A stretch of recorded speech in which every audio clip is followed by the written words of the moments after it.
Dalam hidup, tak semua kisah berjalan mulus seperti yang diimpikan. Ada cerita-cerita di balik senyum, ada luka yang tersembunyi di balik keberanian. Video ini mengangkat sebuah kisah nyata, tentang perjuangan, pengorbanan, dan keteguhan hati seseorang yang berani menghadapi kerasnya kehidupan di negeri orang. Kisah ini bukan sekadar untuk didengar, tetapi untuk direnungkan. Semoga lewat video ini, kita bisa lebih memahami arti ketulusan, kekuatan, dan pentingnya saling menghargai perjuangan sesama. Desa kecil di ujung Kabupaten Lumajang itu selalu tampak tenang.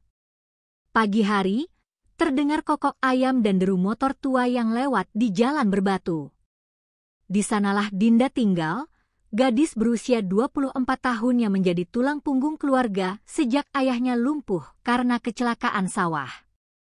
Dinda dikenal sebagai anak yang rajin dan tidak banyak mengeluh. Ibunya, Bu Marni, sering menatapnya dengan campuran bangga dan sedih, bangga karena anak gadisnya begitu kuat, sedih karena tahu bahwa kehidupan mereka tak pernah mudah. Hari itu, seperti biasa, Dinda membantu ibunya membuat tempe untuk dijual keliling kampung. Tapi ada sesuatu yang mengganjal di hatinya. Ia terus memandangi selebaran yang dibawakan tetangganya, Mbak Lilis, yang baru pulang dari luar negeri. Kerja di Dubai. Gaji 8 juta per bulan. Tidak perlu biaya awal. Segera daftar lewat PT Bintang Mulia. 8 juta, Bu? Lirih Dinda sambil menunjukkan selebaran itu. Aku bisa lunasi utang Bapak, bisa belikan adik seragam baru. Bu Marni menghela napas panjang. Kerja di negeri orang itu nggak gampang, Nak. Kamu tahu sendiri cerita Mbak Lilis dulu. Banyak yang pulang tinggal nama. Tapi Dinda tetap pada keinginannya. Ia merasa inilah satu-satunya jalan untuk menyelamatkan keluarganya dari kemiskinan. Seminggu kemudian, ia pun diam-diam pergi ke kota untuk mendaftar ke agensi yang tertera di selebaran. Di kantor PT Bintang Mulia, Dinda disambut dengan ramah oleh seorang perempuan bernama Burika. Wajahnya penuh senyum, tutur katanya lembut, dan menjanjikan masa depan yang indah. Kamu cantik, Dinda. Di Dubai, majikan suka pekerja kayak kamu. Kamu rajin, pasti cepat dapat kerja bagus. Pokoknya, ini jalan hidupmu berubah. Tanpa pikir panjang, Dinda menandatangani kontrak yang disodorkan. Tak banyak ia mengerti, karena kontraknya pun ditulis dalam bahasa Inggris. Ia percaya saja. Lagi pula, siapa lagi yang bisa ia andalkan? Seminggu kemudian, ia diberangkatkan malam-malam dari Surabaya bersama 4 perempuan lain. Mereka semua tampak cemas tapi juga penuh harapan. Di bandara, Dinda menangis pelan saat menelpon ibunya terakhir kali. Doakan aku, Bu. Dinda janji akan kirim uang tiap bulan. Tapi yang tak ia tahu, bukan Dubai yang menantinya. Pesawat itu menuju negara transit di Asia Timur.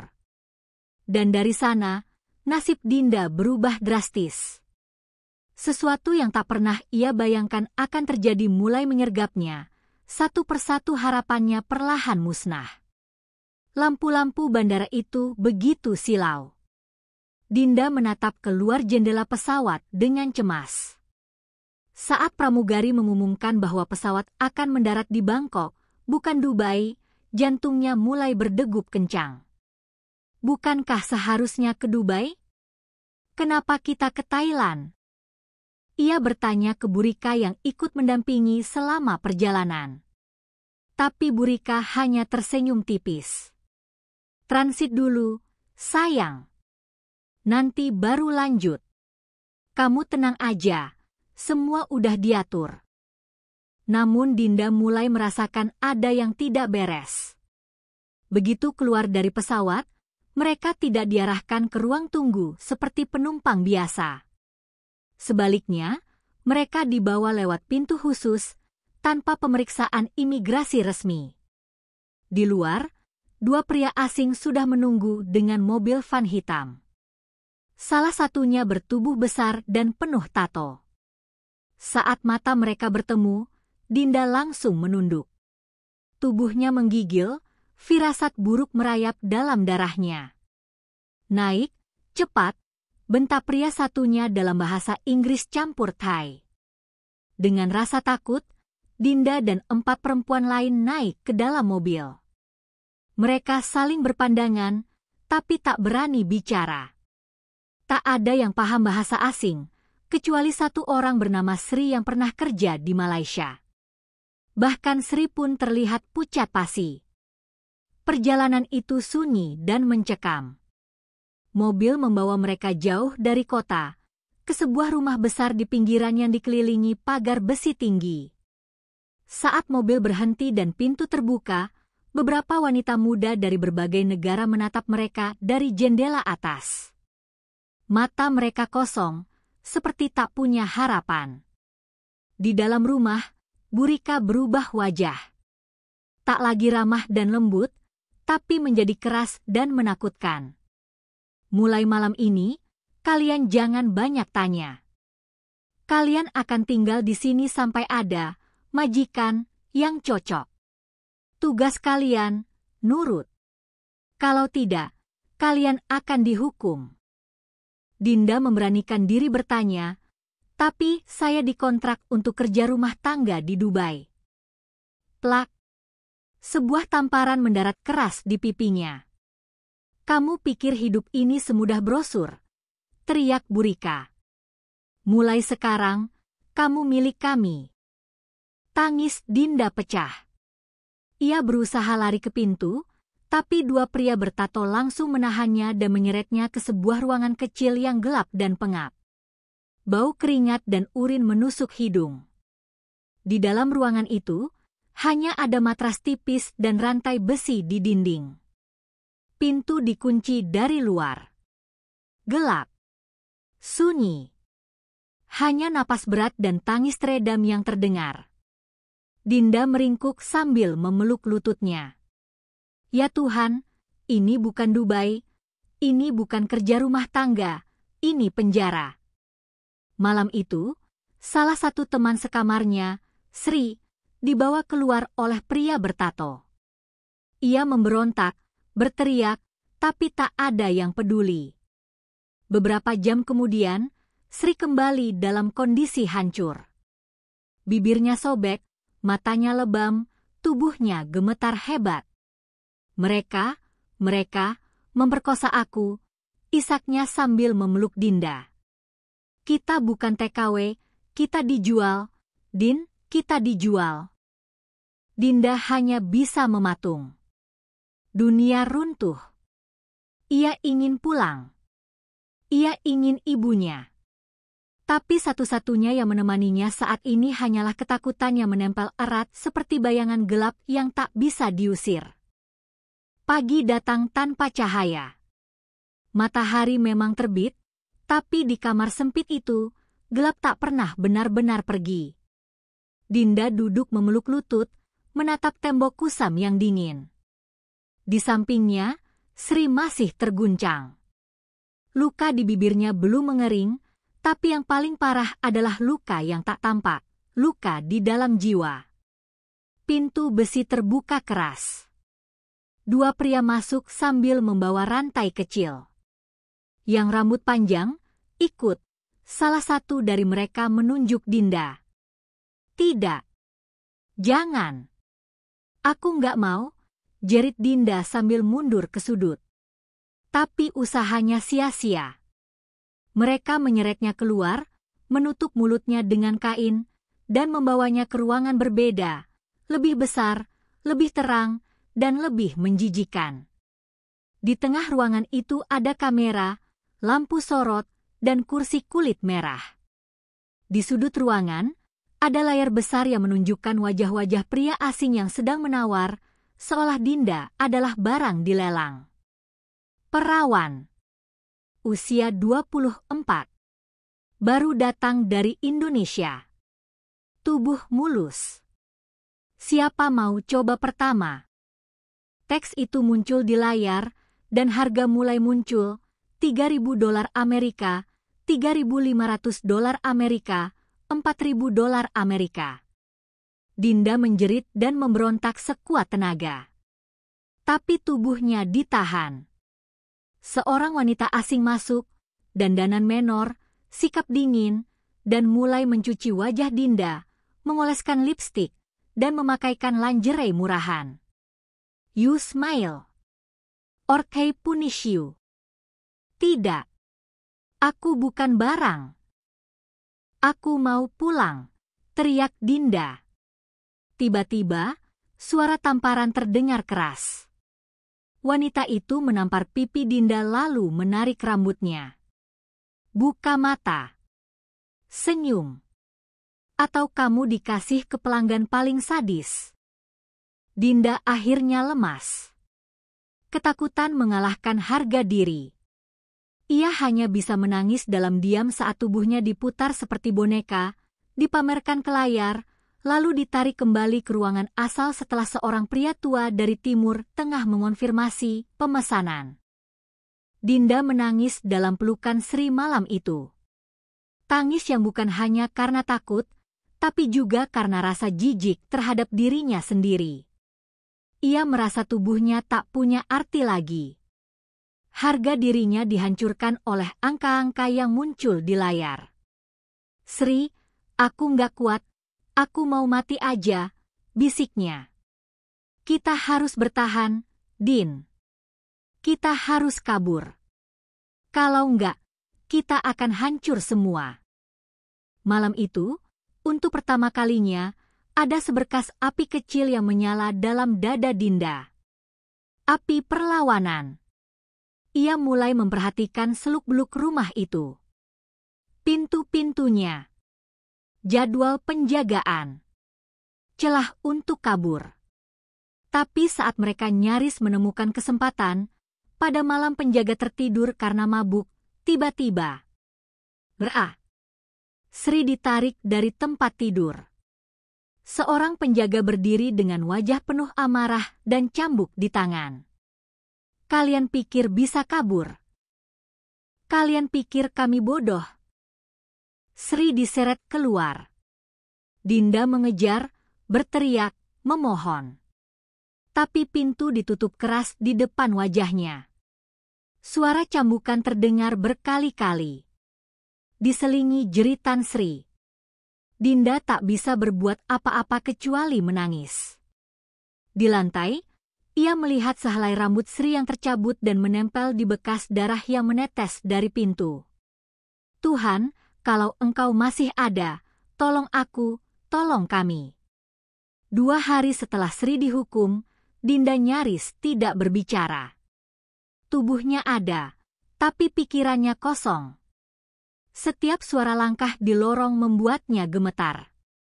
Setiap pintu terbuka menimbulkan ketakutan bahwa namanya akan dipanggil.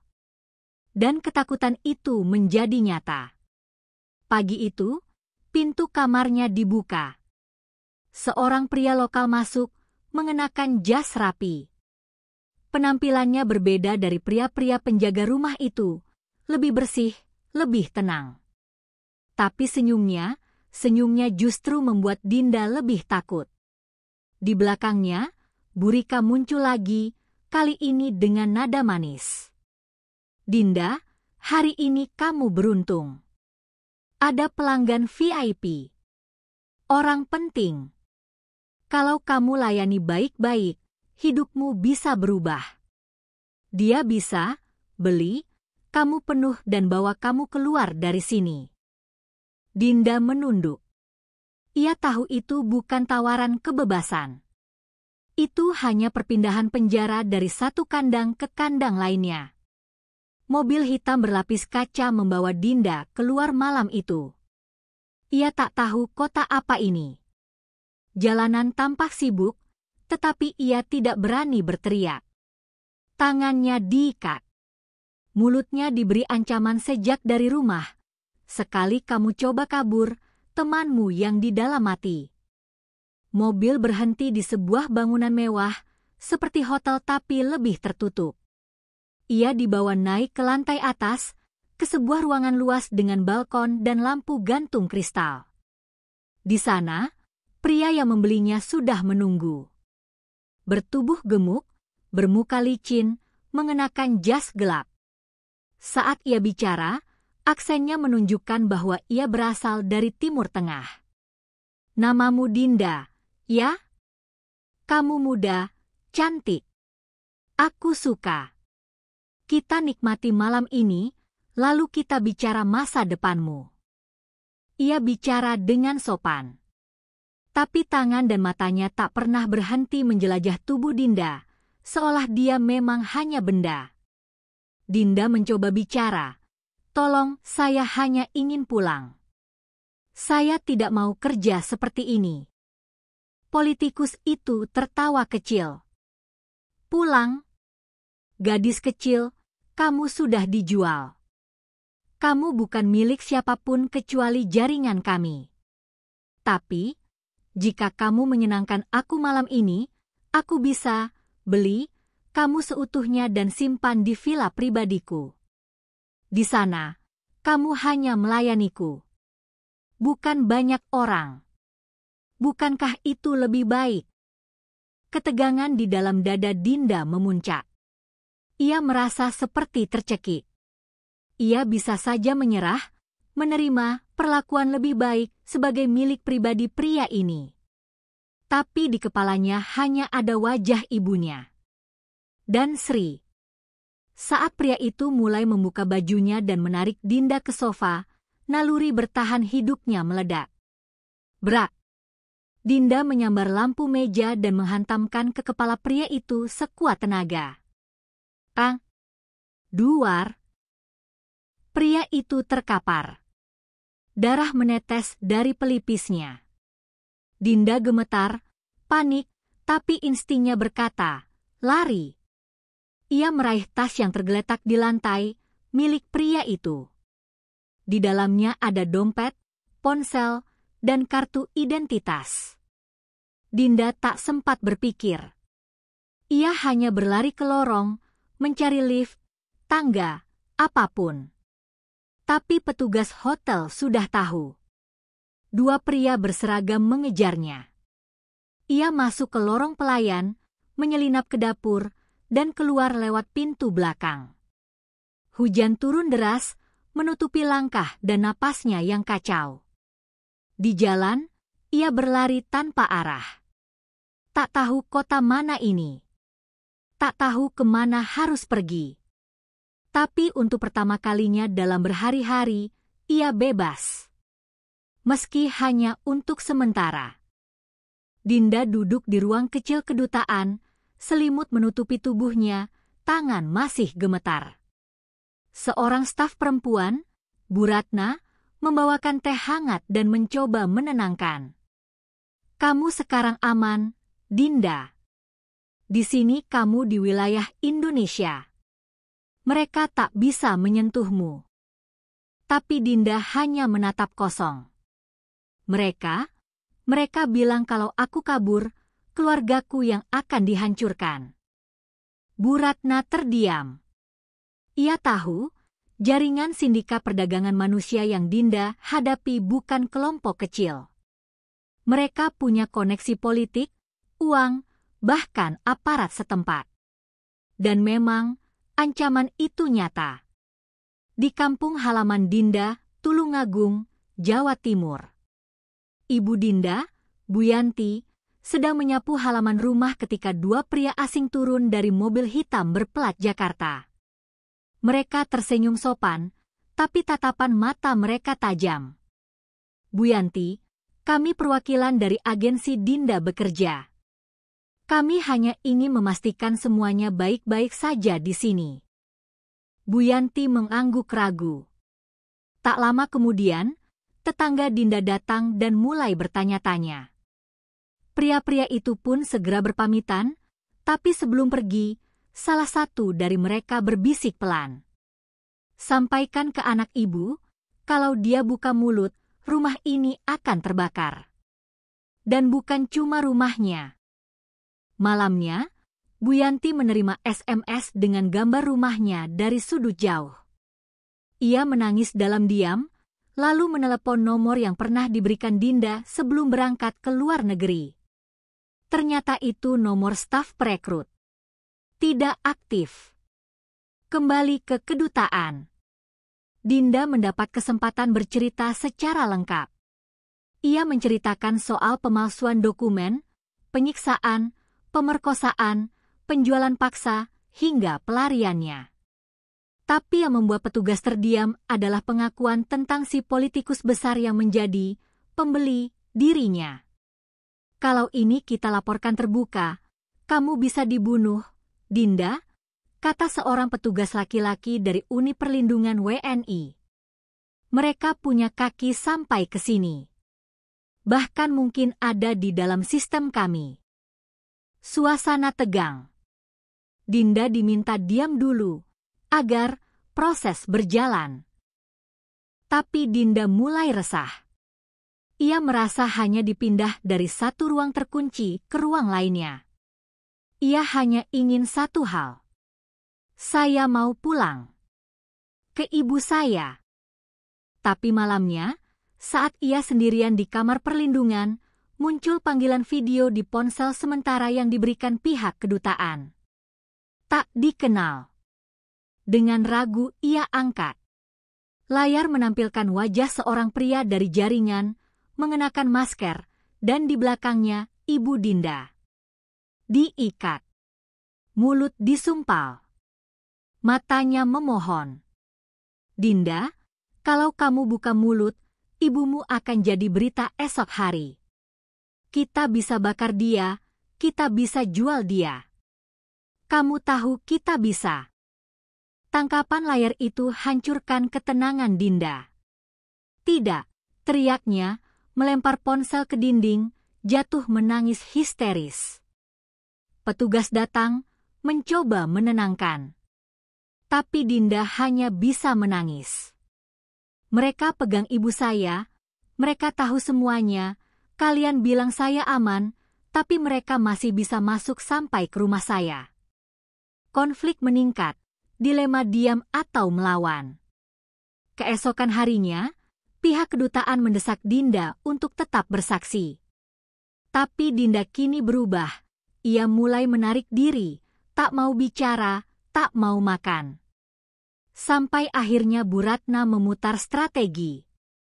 Ia menunjukkan Dinda video pendek. Rekaman dari tempat penampungan TKW ilegal di negara itu. Di dalamnya terlihat Sri, teman sekamarnya dulu, masih hidup, tapi dipasung dan dilecehkan. Sri masih hidup, Din.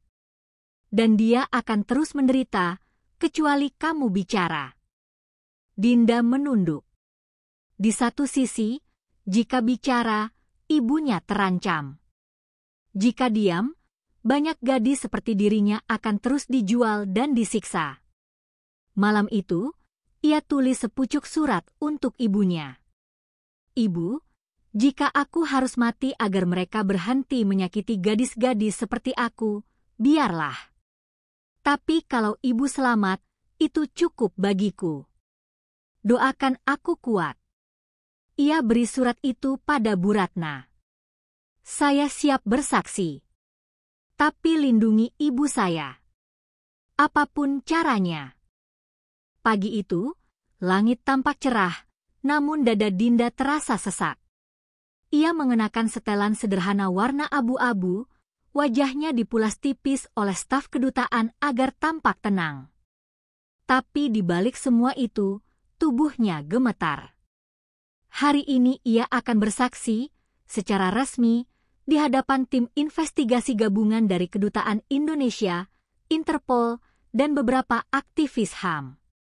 Ia tahu, setiap kata yang keluar dari mulutnya bisa menjadi peluru, baik untuk menyelamatkan gadis-gadis lain, atau justru menghancurkan hidupnya dan ibunya. Kami akan rekam. Tapi wajahmu akan disamarkan. Nama samaran akan digunakan. Ini demi keamanan, jelas Bu Ratna. Tapi Dinda menggeleng. Saya mau bicara sebagai diri saya sendiri. Saya sudah terlalu lama dipaksa diam. Kalau saya mati pun, saya ingin mati sebagai Dinda. Semua yang hadir menunduk, terdiam. Perempuan muda ini bukan hanya korban, dia pejuang. Kesaksian yang mengguncang.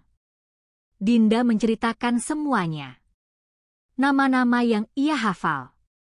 Tempat penampungan. Pria-pria yang membeli. Politik korup yang menyekap dan memperkosanya. Perjalanan kabur. Hingga video ancaman terhadap ibunya. Selama hampir 2 jam ia berbicara tanpa henti, hanya sesekali berhenti untuk mengusap air mata. Beberapa petugas menangis diam-diam. Para aktivis mencatat setiap detail dengan penuh perhatian. Lalu, salah satu penyelidik Interpol bertanya, "Apakah kamu bersedia bersaksi di pengadilan internasional?" Dinda menatapnya lekat. "Kalau dengan itu saya bisa bebaskan Sri dan perempuan-perempuan lain, saya bersedia." Tapi neraka belum selesai. Malam harinya, saat Dinda dipindahkan ke rumah perlindungan rahasia, konvoi kendaraannya membawanya dicegat oleh 2 mobil tak dikenal. Tembakan pertama memecah kaca belakang mobil. Serangannya mulai. "Lindungi dia," teriak petugas. Pengemudi segera memutar arah. Mobil zigzag melintasi lorong kota. Dinda menunduk di kursi belakang, tubuhnya menggigil. Salah satu pengawal terluka. Mobil yang mengejar terus menembak. Tapi untungnya, 1 mobil polisi lokal yang bekerja sama dengan kedutaan berhasil memblokir jalur. 3 pria bertopeng ditangkap. Salah satu dari mereka membawa foto Bu Yanti, ibu Dinda. Itu jadi bukti bahwa mereka memang mengincar keluarganya. Di kampung, ancaman kembali datang. Sementara itu, Bu Yanti terus dijaga oleh polisi desa dan satuan khusus dari Kemenlu. Tapi malam hari itu, seekor ayam milik mereka ditemukan tergantung dengan leher terpotong. Di bawahnya, sebuah kertas. "Lidah anakmu panjang. Kami potong satu persatu." Ketegangan memuncak. Tapi aparat bersikeras menjaga. Warga sekitar pun mulai mendukung. Banyak tetangga yang berjaga di rumah Bu Yanti. Solidaritas tumbuh dari ketakutan. "Kita semua punya anak perempuan, Bu Yanti. Kita jaga rumah ini sama-sama." Sidang internasional.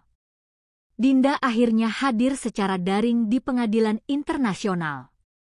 Namanya dipanggil. Wajahnya muncul di layar besar di ruang sidang Den Haag.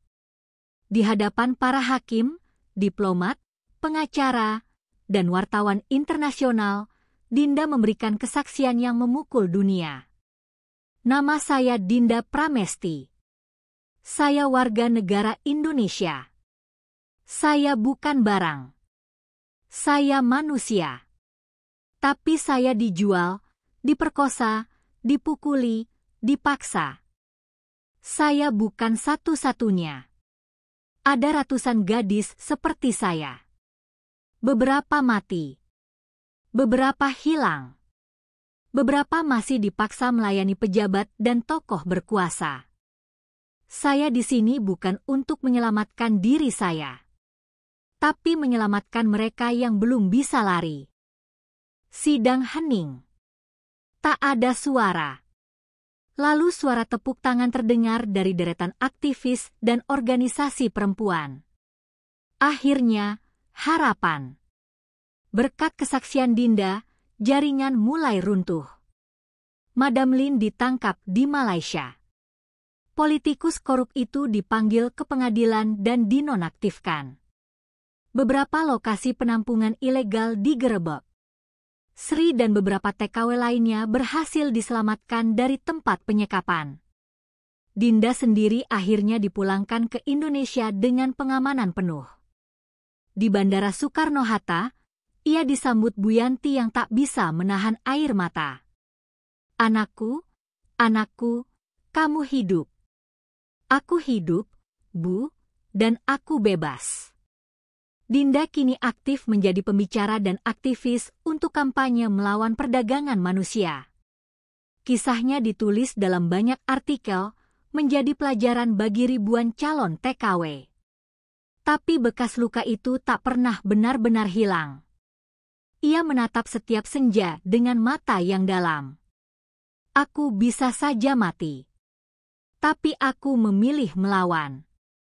Karena diam lebih mematikan dari peluru."